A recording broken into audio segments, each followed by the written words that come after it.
Silva noticed with satisfaction how all of his staff had thought to bring their cloaks in spite of the hot night. The scarlet overgarments, edged with purple, were carefully folded across their bare knees or held casually draped over one arm. Well enough, he thought. As long as there was still pride in his officers, then there would be pride among the troops.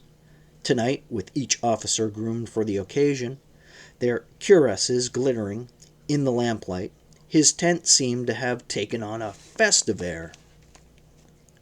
Silva sat in a U-shaped chair which had once been a splendid piece, but now much of the ivory inlay had fallen out, and its general appearance was as battered as his tub.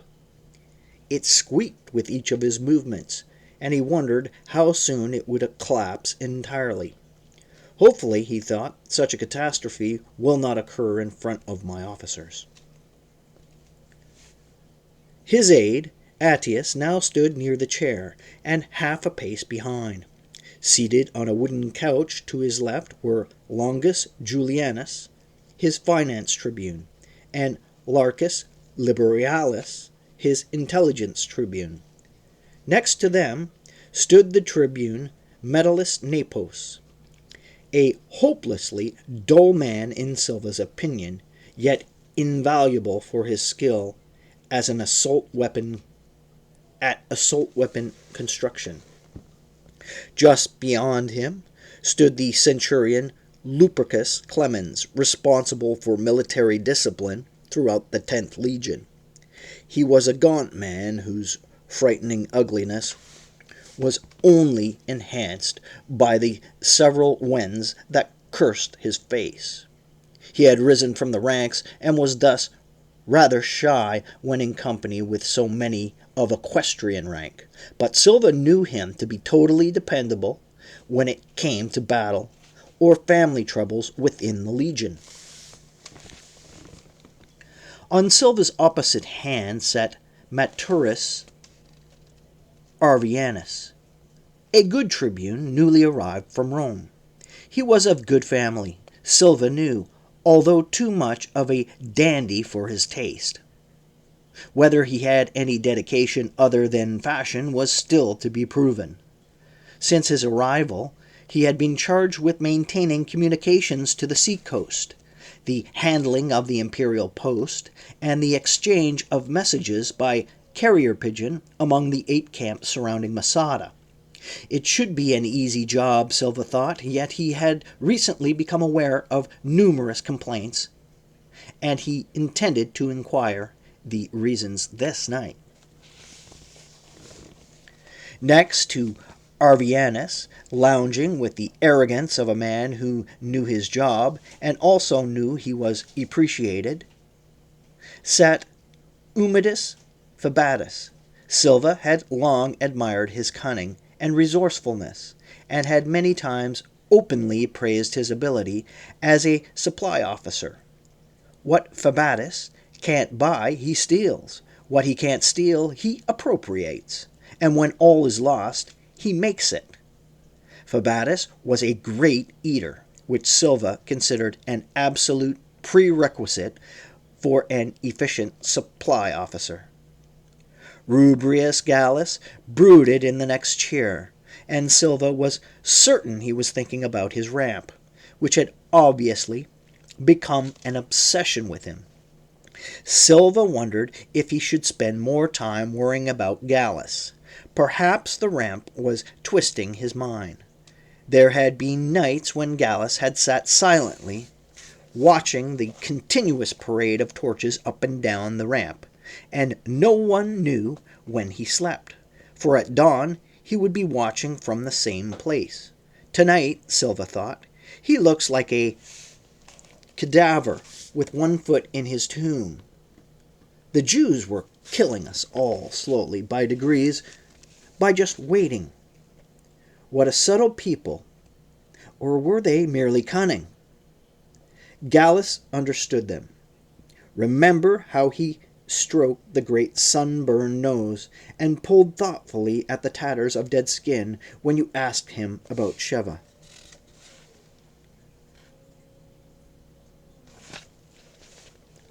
What are you going to do with her? No man does anything with a woman during the first verses of infatuation. She does things to you. Therefore, you have no choice but to become reconciled to your servitude, bearing in mind, as you may be sure she does, that every passing day is in her disfavor. Nearly all women are so aware of this time element they instinctively rush to establish customs and certain intimate relations between you now, while the juices of your desire are bubbling so merrily. Be assured your Jewess, like females of all origins, is anticipating the time when you will act and appear unbelievingly younger in comparison with her. This accelerated aging is a phenomenon that nature seems to have arranged as a sort of compensation for those gullible years when we trot obediently about trying to satisfy some female's various whims. She knows this, and also knowing men are prone to habit, is laying the foundation for her survival long before her magic starts to fade. Now, Silva remembered how he had then asked Gallus what he would do about Sheva if she were his affair. Would he take her to Rome? And Gallus had replied with a smile, I am not you, hence my answer can have little true merit. Apparently, however, you have convinced yourself life might prove intolerably empty without her, which means you are in the very last stages of capitulation. So, before it is too late, may I suggest you test her.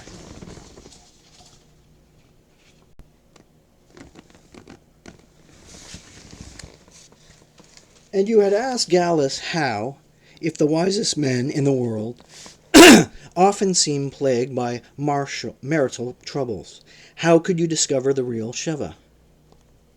And there had followed some of Gallus's basic engineering logic.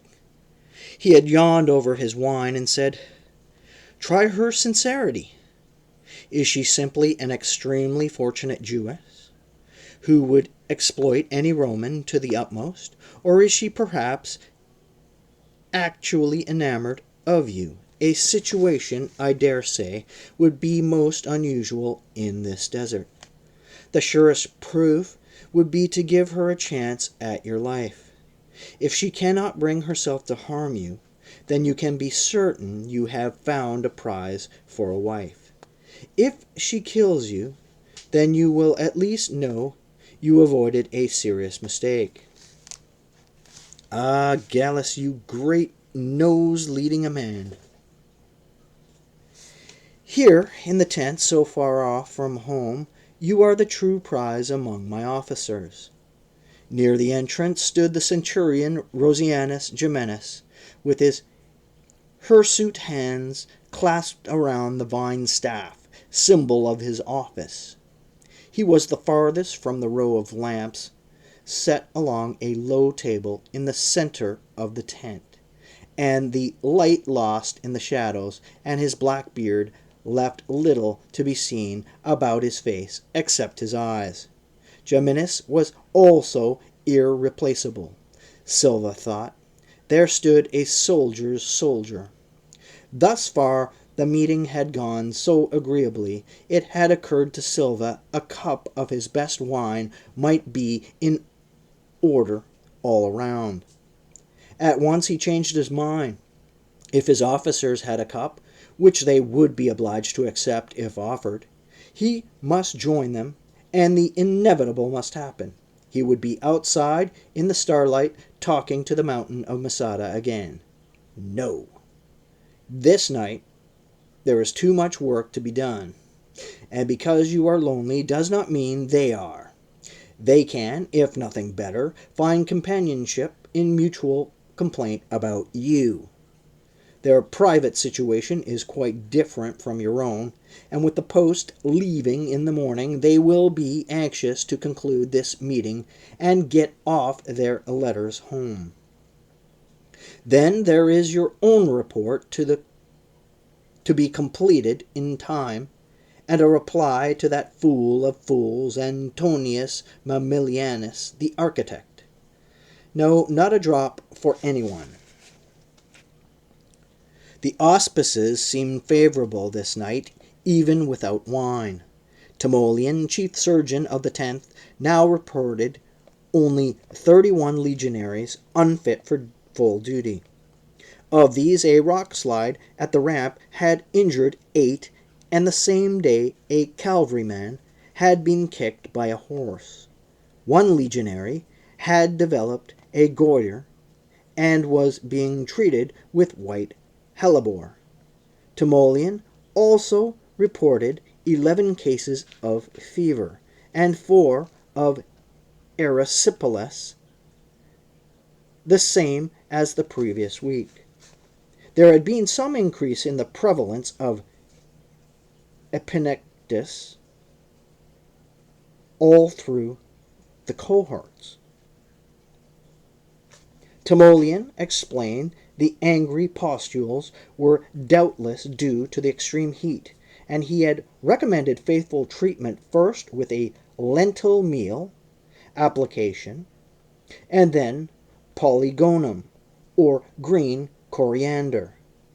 As long as the supply lasted, each man was advised to treat his own suffering.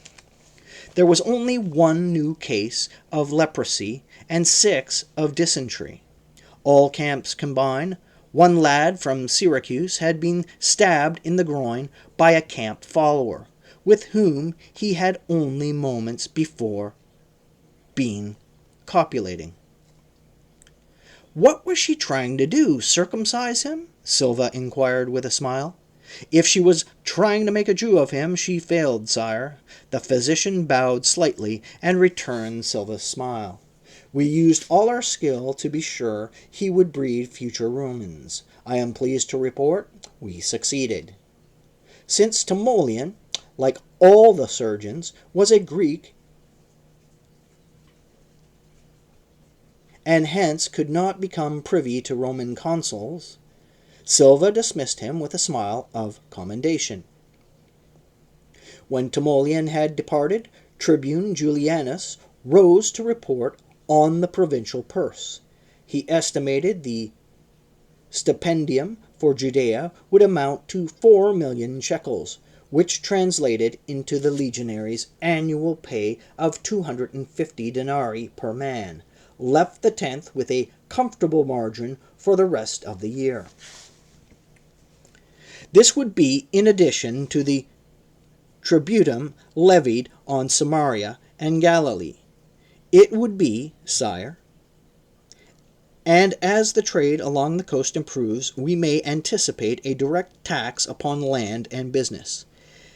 If we can keep the peace, we may also expect considerable sums from indirect taxes of various nature, fees through auctions, perhaps a head tax, when we are ready to take a census. We will keep the peace, Silva replied, and then wondered how he could be so positive. Was he willing to believe the old Jew made captive this very night, who had said the people on the mountain would never come down? Julianus, as soon as we are finished with this fellow Eleazar, I want you to set up a proper customs service. We should not neglect that source of revenue. I have already prepared the following rates, sire, which of course would be ad valorem. Julianus read from his notes in such a monotone Silva could not resist yawning. Slaves each 1 1/2 denarii, horse 1 1/2, mule the same, suckling pig 1/2 sesterzi, dressed hide 1/2 denarius, glue per 10 pounds 1/2 sesterzi, sponges per 10 pounds 1/2 sesterzi, wine per amphora 1 sesterzi. Perhaps that is a bit low. Silva held up his hand and said, "Thank you, good Julianus. I hardly think it is necessary to go through your whole list item by item.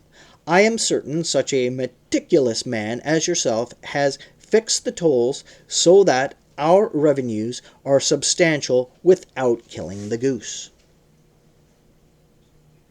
Silva was pleased to note the murmur of appreciation that floated among his staff. Would this human calculating machine ever sit down? "However," Julianus droned on, "I must warn you not to become overly optimistic, since sea trade with this land. I have always entertained more hopes for the land trade, the former caravan routes, perhaps." "Of course, sire. I have estimated 25% at the frontiers and 5% between districts. Both would be ad valorem. There again, only if we can keep the peace and thus encourage traders to pass this way may we expect to profit." Silva next queried Metellus Nepos concerning the machines he was constructing for the final attack on Masada. The assault tower had been constructed near the base of the ramp, and now stood on its great wheels. It was ready for action, except for the iron plating, which would armor the entire forward side and 3 sides of the top 2 levels. "And when will plating arrive, Nepos?" "It was brought by ship to Caesarea, with forwarding orders for Jerusalem."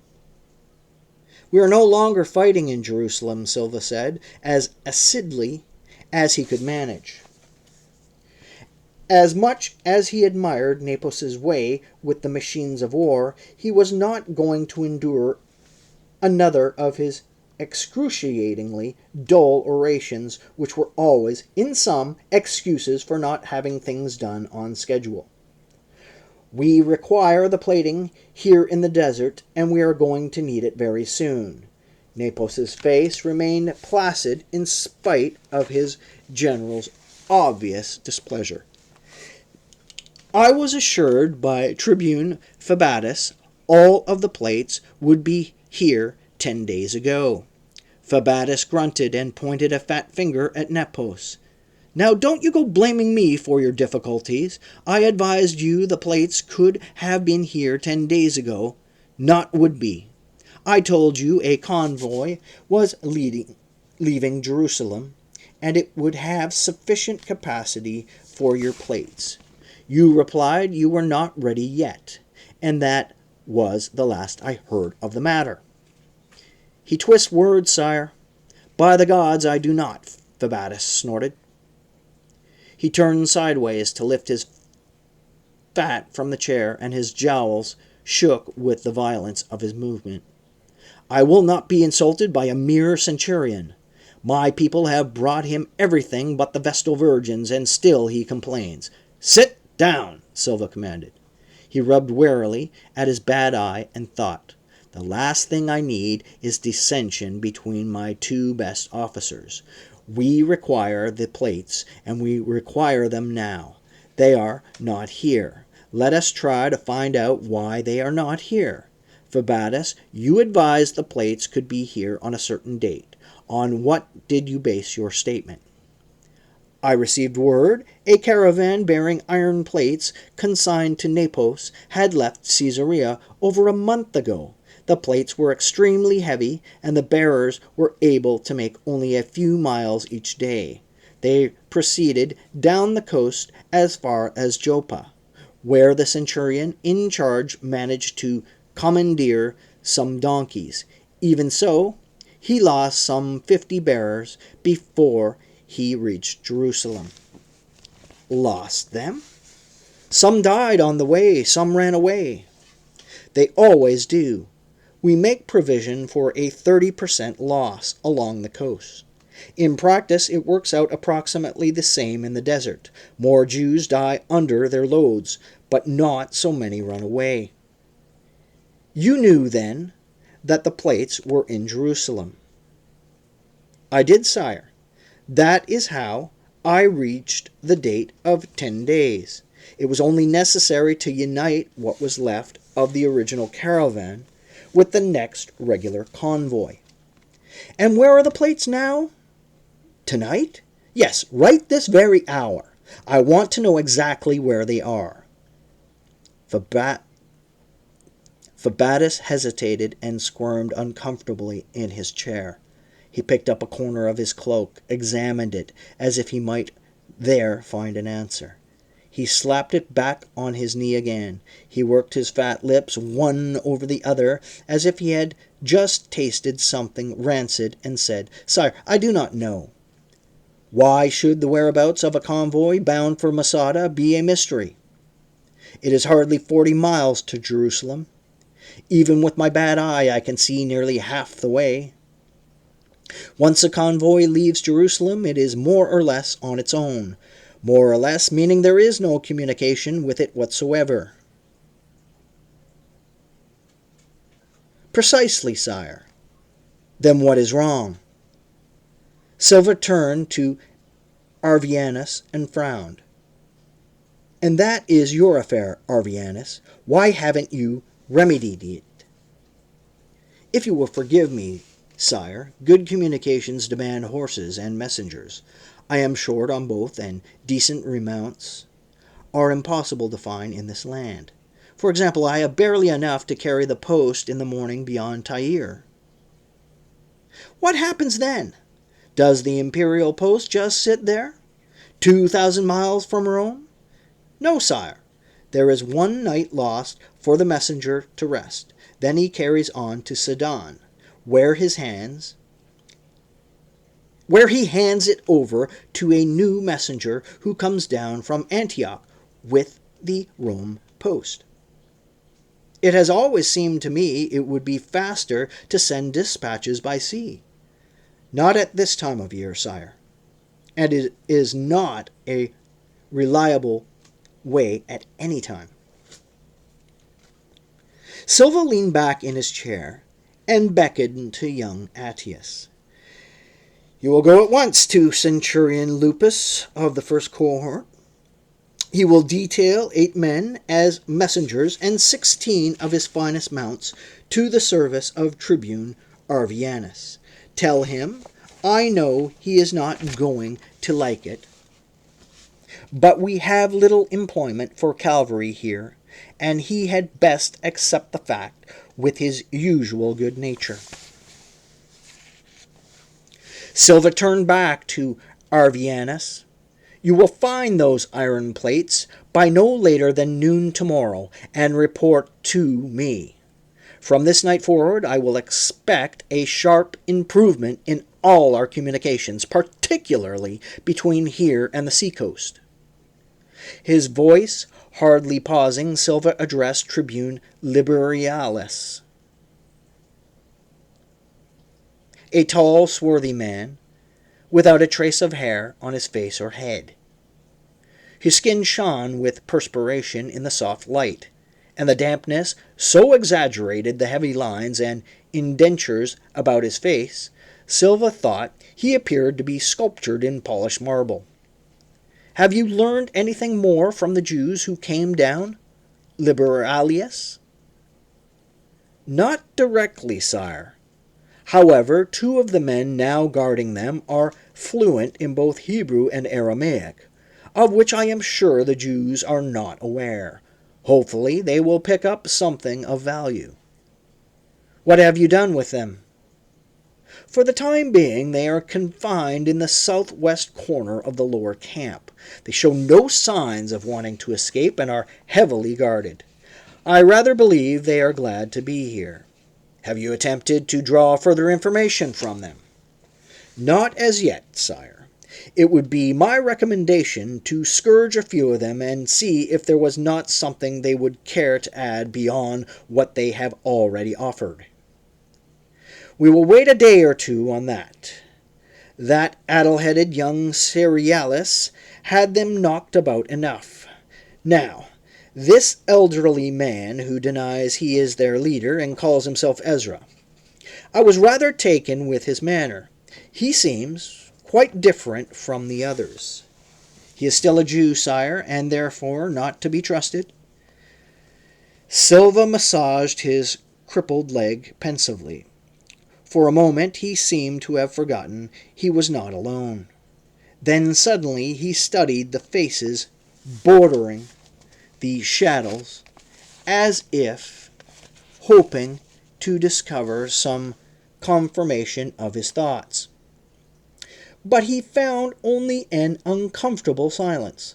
Finally he said, "What I am hoping for, of course, is a Jewish surrender before we have to go after them. I don't mind so much the trouble and expense involved in completing the ramp, but I am distressed to count the number of legionaries we will lose during the actual assault. We will need those men for the later policing of Judea, and Rome has already indicated they will not furnish replacements." He paused and wiped the perspiration from his eyes. Dare he mention the heat? No, the less said about it, the better. By some ancient military magic, the secret fears of officers dripped right down through the men. Now there is another very important factor we must weigh most carefully. When we take Masada, we will make certain every few Jews survive, if any. He paused again and smiled at his listeners. "Unless some of you would care to take one home as a souvenir. But in my opinion, there are quite enough Jews in Rome." There was another murmur of amused appreciation. Then Silva continued, "I am thinking of our future in Judea. If the Jews on Masada fight to the last, which they will probably do, or I mistake Eleazar, they could possibly become a symbol for all other Jews in Palestine. And such a development might easily become a potentially dangerous rallying point for a very long time. This was not the case with Jerusalem or any other of our engagements with these people. It is something we can live with well enough, but I envision a productive land here in the future, as self-governing as the Jews can ever govern themselves. And of course, with us as their supreme rulers, we must remember that while we can eliminate most troublemakers, we cannot reach them all. If he has a symbol, it takes very little more for a dedicated man to set an already restless people once more at our throats, or their own for that matter. For a profitable peace, which is the reason we are here, we must have people working instead of fighting. For this reason, I believe we should explore every possibility of making Masada without actual conflict. I will listen to any recommendations." There followed a long and uncomfortable silence.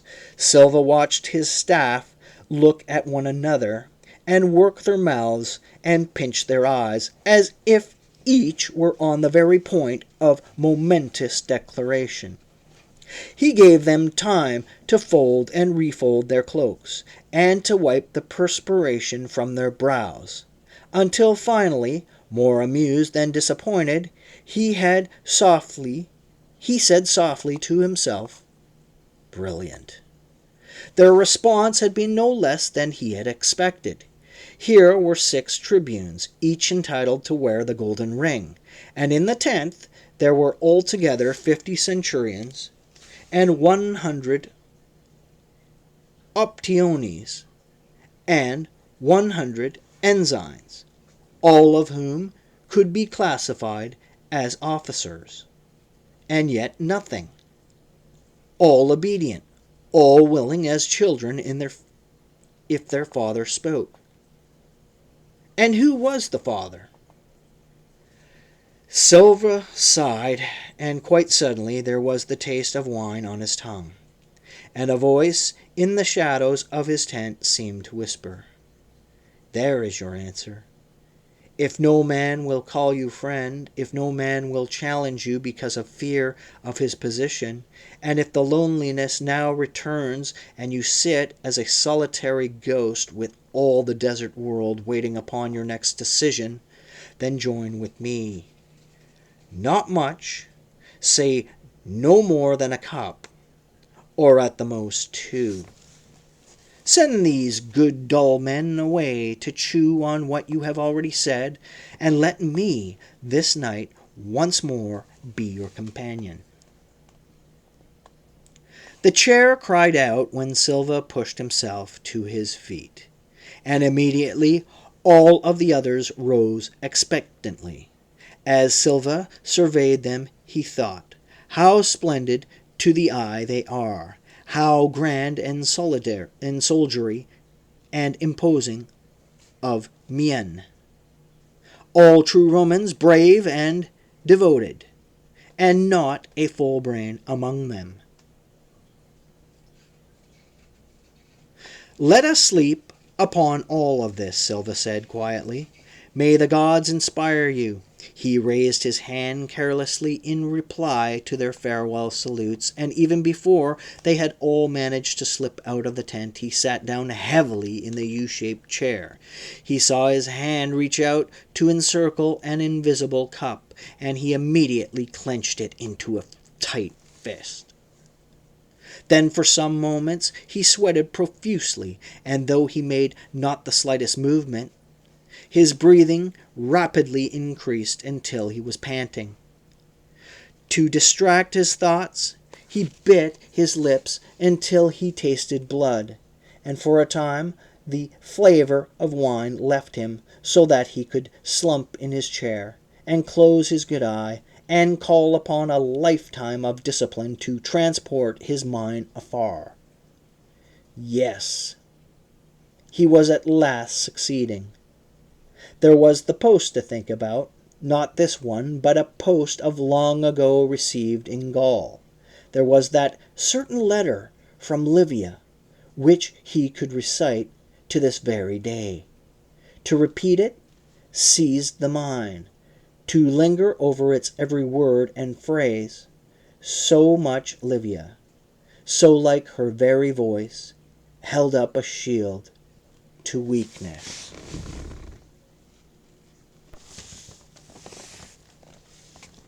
My beloved husband, for the past month I have been debating ceaselessly within myself, and as long as I dare, on how to write this letter.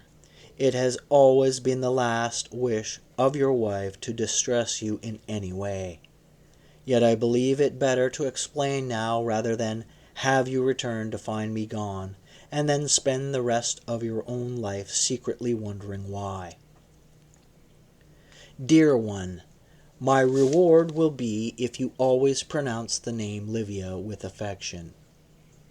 I have this day made sacrifice to Minerva in your behalf and to Poseidon in my own. I write these last words to you because even if you were here within the touch of my hand, I am now incapable of telling you what my heart demands. You will remember the increasing huskiness in my voice, which once before you left for the north, and we were having one of our very special, very privately gay evenings. You laughed so tolerantly about saying, "Indeed, it is a wonder to me all women do not suffer some loss of voice, considering how they belabor the instrument." How true, dear one.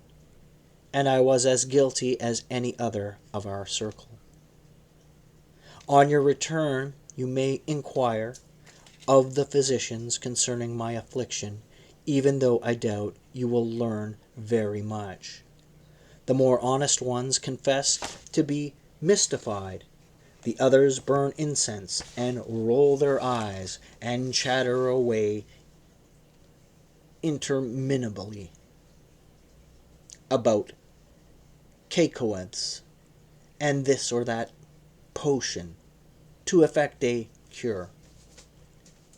The only matter they all seem to agree upon is that the Lesions in my throat will soon prevent me from ever making an intelligible sound again, and that I may soon join my ancestors. It is as if the gods so envied our mutual joy in each other, they sought revenge, and have by this cunning device managed to strike us apart forever. Dear one, I wish to leave you this side of death while we both breathe and sense the life of the other, while even our thoughts are in harmony, though you be far away. Forgive me for being such a child, but the other side of death holds no promise for me. I have never met anyone who makes the slightest sense on the subject. Of one thing only am I now certain, other than my everlasting love for you. I am not going to let death come to me. I will go to it. I beg you not to deduce from this that I have lost my sanity, for such is not the case. On the contrary, during these past few weeks I seem to have new perceptions on almost everything. A clarity of thought and value, and often astounds me. I see the leaves of the acacia tree in our garden in a different way than ever before. They dance in the slightest breeze, twirling as no human performers may ever do, and tell me over and over again how the beauty of life is so short we must never spill a moment of it. I see light where I never saw light before, in the fringes of summer clouds, in the shimmer of a dewdrop that must also, after a short span of life, vanish forever. And why not, dear one? Is it not better for me to leave the feast now while my face and silhouette are still alluring to you? Oh, it is very well for people to say, "Let us grow old together," or worse, "What a lovely old couple." Lovely? Not for your Livia. And now, even if I desired, I could hardly be classified as a comfort to any man in his later years. You have often told me that as a soldier it would be most fitting if you died in battle. So it is with me. Funerals to honor a great man for his deeds are morbid enough, but for a woman who has done nothing else in the world but love her husband, not even the giving to him of a child, there is no excuse for the tears of mourners. While I must confess my wretched femininity, my hoping you will grieve at least for a time, there is certainly no honest cause for you to brood over my ashes or otherwise mark my 25 years of earthly citizenship with cold monuments. So it is my intention to spare you and my family those punishing, though obligatory, rites. Tomorrow I will journey to Neapolis, where I have arranged to take a vessel for Capri. I have specified the passage must be made at night. It is my determination to look down at the stars reflected in the sea and join them. Dear one, may the gods protect you. Farewell. Silver rose slowly from the chair. He raised his two fists toward the top of the tent, as if it were the sky, and held them there, his whole body trembling. Ah, Mars, my patron god, rescue me from this perpetual night. Defeat me or give me victory, but do not leave me wandering in the wilderness so alone. He lowered his fists and went to the table. There he poured himself a full flagon of wine.